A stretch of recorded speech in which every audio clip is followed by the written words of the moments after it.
Excellence, Madame Amina Mohamed, vice-secrétaire générale de l'Organisation des Nations Unies et présidente du groupe des Nations Unies pour le développement.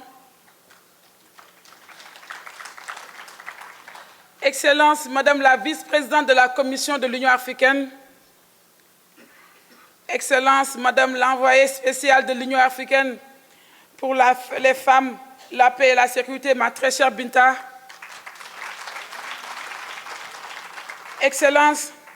Mesdames, Messieurs les représentants du corps diplomatique, Excellences, Mesdames, Messieurs les représentants des organisations des Nations Unies, Excellences, Madame l'envoyée spéciale pour la jeunesse, honorables députés, membres du Haut Conseil des collectivités territoriales, membres du Conseil économique, social et environnemental, Monsieur le maire de la ville de Diamniadio, qui nous accueille aujourd'hui, Mesdames, Messieurs les élus, Mesdames, Messieurs les représentants des partenaires techniques et financiers, distingués représentants de la société civile, Madame la commissaire de la CEDEAO, ma très chère sœur, présente dans la cérémonie, Mesdames, Messieurs les membres du secteur privé, Mesdames, Messieurs les représentants des jeunes, les représentants des chefs religieux et traditionnels, chères sœurs leaders, distingués invités, Madame la Présidente, je veux bien la distinguer, Aminata, Madame la Présidente d'un parti de l'opposition, mais également Madame l'ancienne ministre des Femmes, ancienne ministre d'État, je veux nommer Madame Aïda Mbodj,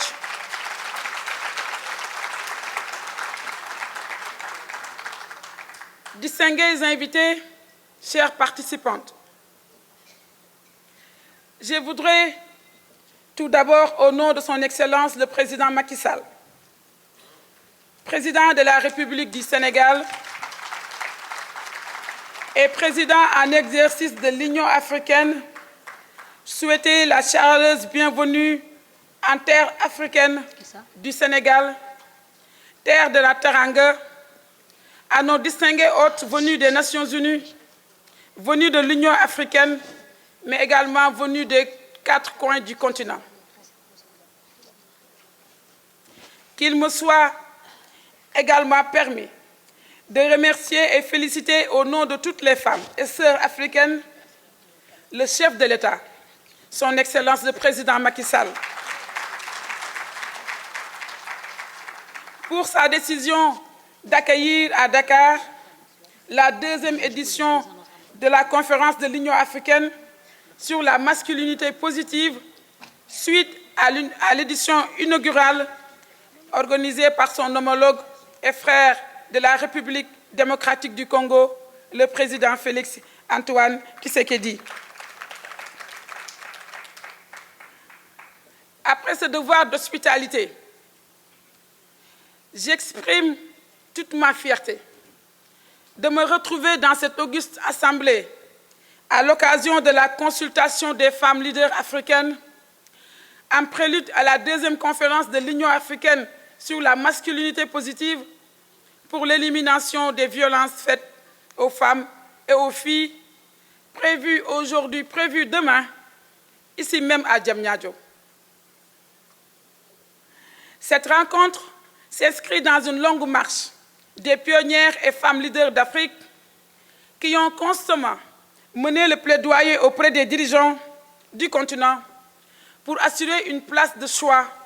à l'égalité des sexes et l'autonomisation des femmes dans l'agenda 2063 de l'Union africaine. Que de chemin parcouru par nos braves et infatigables pionnières. Je veux citer à titre d'exemple leur Excellence Ellen Johnson Sirleaf, Je vais citer aussi Excellence Christiane Samba Panza, mais également citer Dr Amina Djerab Fakim, dont le courage et le leadership transformateur constituent des sources d'inspiration et de motivation pour toute une génération présente et future. Je tiens alors, à travers vos illustres personnalités, rendre un vibrant hommage à toutes les pionnières, cofondatrices des Aoulines, qui ont brillamment marqué l'histoire du réseau et des femmes d'Afrique. J'adresse également mes remerciements et félicitations à la Commission de l'Union africaine, particulièrement au Bureau de l'envoyé spécial pour les femmes, la paix et la sécurité, pour son rôle décisif dans la préparation de cette rencontre sous le leadership de notre compatriote, Madame Binta Diop, une fierté nationale et continentale. J'exprime ainsi ma gratitude avec mes remerciements à tous les partenaires du système des Nations Unies, PNUD, ONU Femmes, UNFPA, UNICEF, qui ont mobilisé des moyens conséquents pour la tenue des différentes consultations et l'organisation de la deuxième conférence sur la masculinité positive.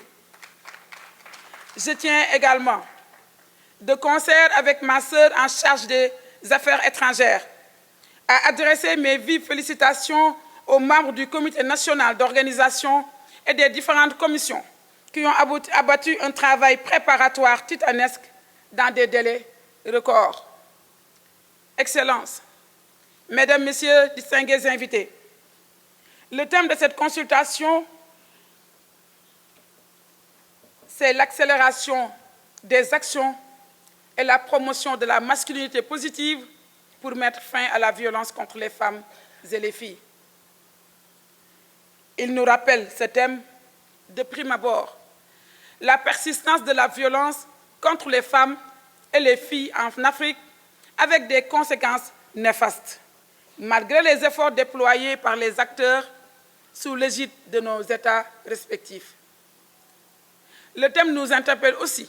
et surtout sur l'urgence d'accélérer les actions avec comme valeur ajoutée la promotion de la masculinité positive. Et il est tout heureux de constater que ce concept novateur de la masculinité positive, qui promeut l'implication des hommes dans la lutte contre la violence, contre les femmes et les filles, ait déjà trouvé un écho favorable auprès des chefs d'État et de gouvernement de l'Union africaine, qui ont déjà adopté la déclaration issue de la première conférence de Kinshasa. C'est dire que nous disposons aujourd'hui d'un cadre juridique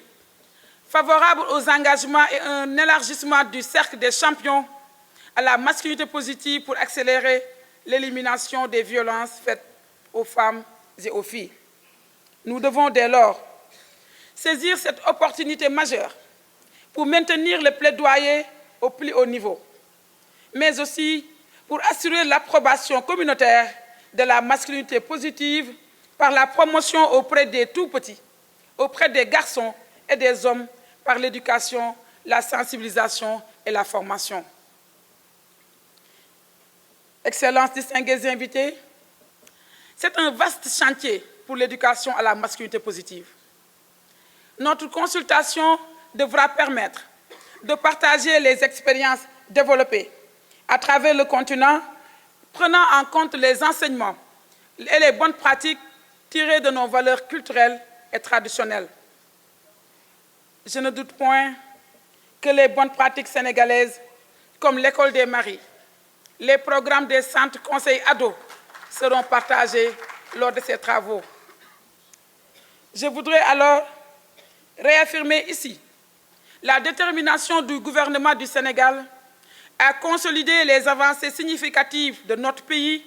dans les domaines de la protection et de l'autonomisation des femmes et des jeunes filles placées au cœur du plan Sénégal émergent. Dans ce cadre, Plusieurs politiques sectorielles ont été mises en œuvre et des résultats probants. Certaines font l'objet même d'une évaluation en cours. Il en est ainsi l'évaluation à mi-parcours de la phase 2 de la stratégie nationale pour l'équité et l'égalité du genre et du plan d'action national multisectoriel pour l'éradication des violences basées sur le genre et la promotion des droits humains 2017-2021. C'est en attendant les résultats de ces évaluations que le gouvernement poursuit sans relâche sa détermination à assurer davantage la protection et la promotion de l'autonomisation des femmes et des filles à travers notamment la mise en œuvre de la stratégie nationale pour l'élimination des mutilations génitales féminines, assortie d'un plan d'action 2022-2026. Et aussi à travers la vulgarisation de la loi 2020-05 du 10 janvier 2020 portant criminalisation du viol et de la pédophilie suite à la traduction des 14 langues nationales. Mais mieux, en me référant aux autres instructions du chef de l'État, le président Macky Sall, portant sur l'intensification de la lutte contre les violences faites aux femmes et aux filles, j'ai engagé des actions urgentes dans mon département. Il s'agit notamment du déploiement d'un centre d'appel d'urgence de prise en charge des femmes et des filles et des enfants en situation en détresse, et donc des enfants en situation de détresse à partir d'un numéro vert qui vous sera communiqué. Il s'agit de la ligne 116. Mais aussi le lancement de la campagne nationale de lutte contre les violences, campagne Nadak Boumoudal, c'est un terme wolof qui signifie la peur va changer de camp. Le 25 novembre 2022, à l'occasion du démarrage des 16 jours d'activisme des Nations Unies contre les violences faites aux femmes et aux filles. Mais il s'agit aussi de la finalisation de la construction du Centre national de la prise en charge holistique des victimes de violences qui sera complétée par les centres régionaux. Je saisis alors cette belle tribune pour lancer un appel solennel à toutes les parties prenantes, aux organisations de la société civile, aux partenaires au développement, au secteur privé, aux hommes et aux garçons, à s'impliquer pleinement dans la réalisation de ces chantiers. Excellences, Mesdames, Messieurs, pour clore mon propos, je voudrais réitérer mes félicitations et remerciements à l'Union africaine, à toutes les équipes déployées à Dakar pour donner corps à la décision du président Macky Sall, président en exercice de l'Union africaine, pour accueillir au Sénégal la deuxième conférence sur la masculinité positive. Je renouvelle à toutes et à tous, représentants des États partenaires techniques et financiers, organisations de la société civile, experts et membres du comité national d'organisation, mes sincères remerciements. Et je félicite particulièrement les jeunes qui ont mené hier une excellente consultation avec des conclusions pertinentes. Et nous n'attendons pas moins de cette présente consultation des femmes leaders, à la fois pionnières, à l'avant-garde de la promotion de la masculinité positive, pour l'élimination des violences contre les femmes et les filles en Afrique. Je vous souhaite ainsi une excellente consultation. Je vous réaffirme mon engagement avec tous mes collègues du gouvernement et mes sœurs sénégalaises à faire bloc avec vous pour porter les recommandations à l'endroit des chefs d'État et du gouvernement. Je vous remercie de votre attention.